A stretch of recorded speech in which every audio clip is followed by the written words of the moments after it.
جادوگر، پانچواں جادوگر، کاہن، نجومی، ان کی بھی سراد بخشش نہیں۔ آج کل نا ہر دوسرا بندہ پریشان ہے، کی ہو گیا جی مینوں تویز پہ گئے، مینوں میرے نا فلانا نے میرے پچھلے نا مینوں تویز پا دیا، مینوں نا کاروبار میرا بند کر چھڑیا، میری دکان ہی نہیں چلتی ہے، جڑا کام کرنا گھاٹا پہ گیا۔ توجہ ہے، ناراض نہیں ہو۔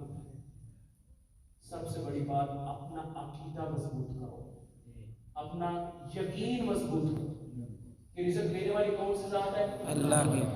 بندہ کون ہوتا ہے ڈکن والا؟ جو یہ کہتا ہے نا میرا فلاں میرے رشتہ دار نے میرا رزق باندھ دیا ہے، میں کہتا ہوں مشرک ہے۔ کیوں؟ وہ رزق دینے والی تو اللہ کی ذات ہے، اور تو نے اپنے رشتہ دار کو اللہ کا شریک بنا دیا۔ وہ دینے والی ذات بڑی ہے یا وہ بند کرنے والی ذات بڑی ہے؟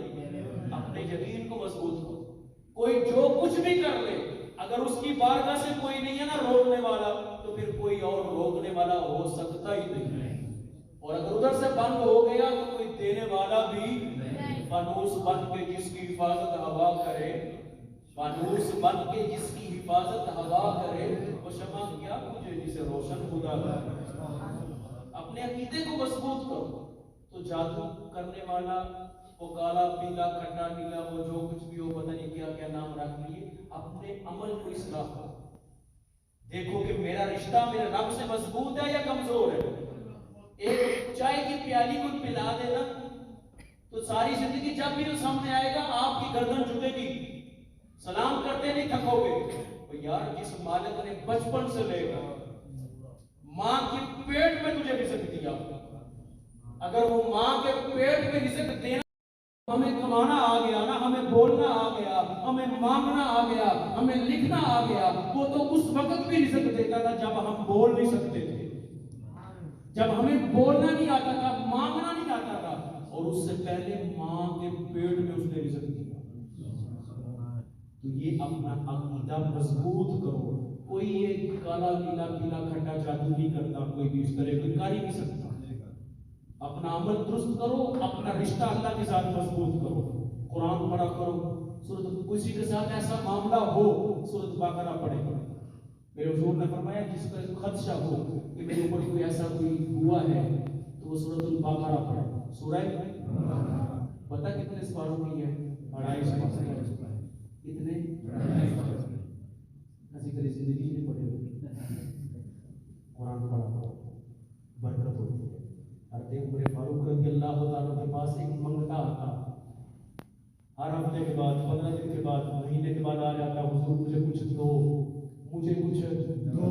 ایک بار بھی دیا، 2 بار بھی دیا، تیسری بار بھی دیا۔ ایک دن کہتے ہیں یار تو مجھ سے کب تک مانگے گا، تو میرے سے کب تک مانگے گا؟ میں تجھے وہ دروازہ نہ بتاؤں جو مجھے بھی وہاں سے ملتا ہے، جس دروازے سے مجھے ملتا ہے تجھے اس دروازے کا پتہ نہ دے دوں؟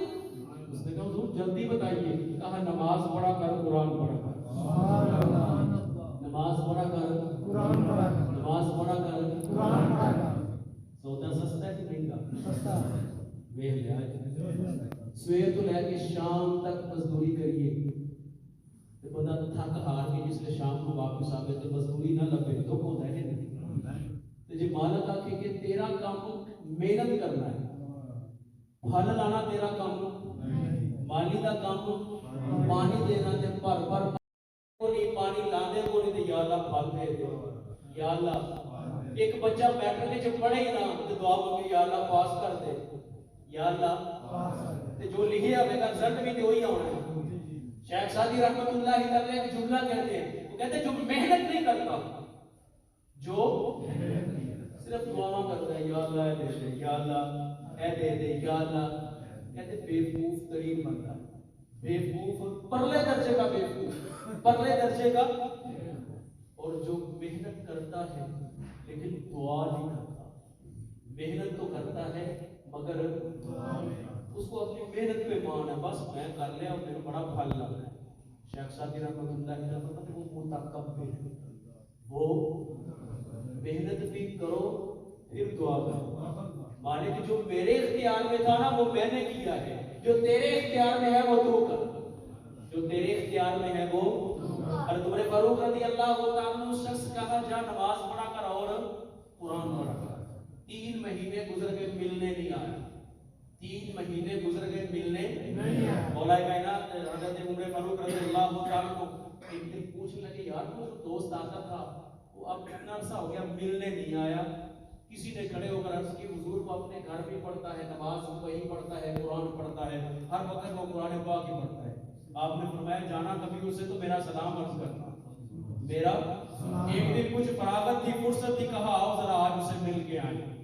حضرت عمر فاروق رضی اللہ عنہ 25 لاکھ مربع میل علاقے کا حکمران, آگے آگے پیچھے سے صحابہ کی جماعت. جب اس کے دروازے پہ پہنچے نا تو قرآن پڑھنے کی آواز آ رہی تھی. قرآن پڑھنے کی آواز آ رہی تھی. دروازہ کھٹکھٹایا, اس نے دروازہ کھولا, سینے سے لگایا, ماتھے کو چوما, کہا یار ہو کے ملا. اس کی آنکھ میں آنسو آ گئے, ہاتھ باندھ کے کرتا ہے حضور خود ہی دروازہ بتاتے ہو اور خود ہی کہتے ہو ملنے نہیں آیا. آپ نے فرمایا کہ کیا کچھ بتا تو صحیح نا. عرض کرنے لگا روتے ہوئے, ہچکی بن گئی. عرض کرتا ہے اللہ کی عزت کی قسم پہلے آپ کے دروازے سے میں مانگ کے آتا تھا, جب سے نماز شروع کی ہے اور قرآن کی تلاوت شروع کی ہے, اللہ کی عزت کی قسم یہ سارے علاقے والے میرے دروازے سے مانگ کے کھاتے ہیں. میرے دروازے سے مانگ کے میرے حضور کی حدیث ہے. ایک قاری صاحب یہ حافظ صاحب بیٹھے ہوئے تشریف فرما ہے, میرے حضور نے فرمایا جس کے سینے میں قرآن محفوظ ہے نا, جس کے سینے میں وہ کبھی بھوکا, اس کو کبھی فاقہ, بادشاہ بھوکا رہ سکتا ہے, لیکن جس کے سینے میں قرآن محفوظ ہے نا وہ بھوکا. ڈاکٹر بھوکے مرن گے. تسی دیکھیا ہوگا ڈاکٹر بھی ہڑتال نہ کرتے, وکیل, ایڈوکیٹ, کالے کوٹ والے, چٹے کوٹ والے ہڑتال کرتے ہیں کہ نہیں؟ ہر دوسرے دن ہسپتال بند ہو گیا. کدی کسی آپ نے دیکھا کہ ہڑتال کرتے ہیں؟ کسی امام کو, کسی خطیب کو ہے غالب تو ہوئی انہوں نے بھی رب نا. تو پھر کیا ان کے پاس جادوئی ہے؟ صرف رب کی رضا پہ راضی ہے. رب کہتا ہے جو میری رضا پہ راضی ہو میں ان کو کبھی بھی کمی نہیں آنے دیتا. اس لیے اپنے رشتے کو اپنے رب سے جوڑو. تو جب رشتہ اپنے رب سے جڑ جائے گا نا تو پھر پریشان ہونے کی ضرورت نہیں. آج کی رات میری دعا ہے اللہ رب العزت ہماری یہ حاضری اپنی بارگاہ میں قبول اور منظور فرمائے. قاری صاحب تشریف لائے کی ہم نے تلاوت پہلے سنتی تھی, چلو وہ تھوڑا سا لیٹ ہو گئے. آپ ان کی تلاوت کے بعد سلام پڑھیں گے, اس کے بعد دعا ہوگی. اجازت دینا تلاوت سن لی قرآن پاک میں بہتر ہے. انفرادی عبادت نفل پڑھ لیں. نفلوں کا طریقہ یہ ہے کہ 2 رکعت آپ نفلوں کی نیت کریں گے, اس کے بعد ثنا پڑھیں گے, اعوذ باللہ بسم اللہ پڑھیں گے, سورہ فاتحہ. سورہ فاتحہ پڑھنے کے بعد 3 مرتبہ سورہ اخلاص شریف پڑھیں گے ہر رکعت میں. ٹھیک ہے, اس طرح 2 کی نیت کر کے آپ جتنے نفل پڑھنا چاہیں پڑھیں, برکت ہے. اور ایک بات یاد رکھیے, اگر کسی کے ذمے قضا نماز ہے تو وہ پہلے اپنی قضا نماز ادا کرے, کیونکہ قضا نماز واجب ہے. تو جب تک واجب ذمہ ہو اس وقت تک نفلی عبادت قبول. ایک بندہ زکوٰۃ نہیں نہ دیتا, اس کا نفلی صدقہ قبول. اس لیے یاد رکھیں اگر کسی کے ذمہ قضا نماز ہے وہ پہلے قضا نماز ادا کرے. فجر کے 2 فرض, ظہر کے 4 فرض, عصر کے 4 فرض, مغرب کے 3 فرض, عشاء کے 4 فرض اور 3 فطر. یہ قضا ہے. نفلی عبادت کرنا چاہیں وہ کریں, قرآن پاک کی تلاوت کرنا چاہیں وہ کریں. تسبیحات ہے سبحان اللہ, الحمدللہ, اللہ اکبر, یہ تسبیح پڑھ لیں. سبحان اللہ و بحمدہ سبحان اللہ العظیم, یہ پڑھ لیں. استغفر اللہ پڑھ لیں, درود شریف پڑھ لیں. میں آپ کے لیے دعا ہوں اللہ رب العزت آج کی رات کے ساتھ ہم سب کے صغیرہ کبیرہ گناہوں کو معاف فرمائے, بخشش اور مغفرت فرمائے, ہماری دنیا اور آخرت بہتر فرمائے. اس کے علاوہ صبح اٹھ کے روزہ رکھیں, اللہ پاک روزہ رکھنے کی بھی توفیق عطا فرمائے. ہمارے یہ مل بیٹھنا, آنا,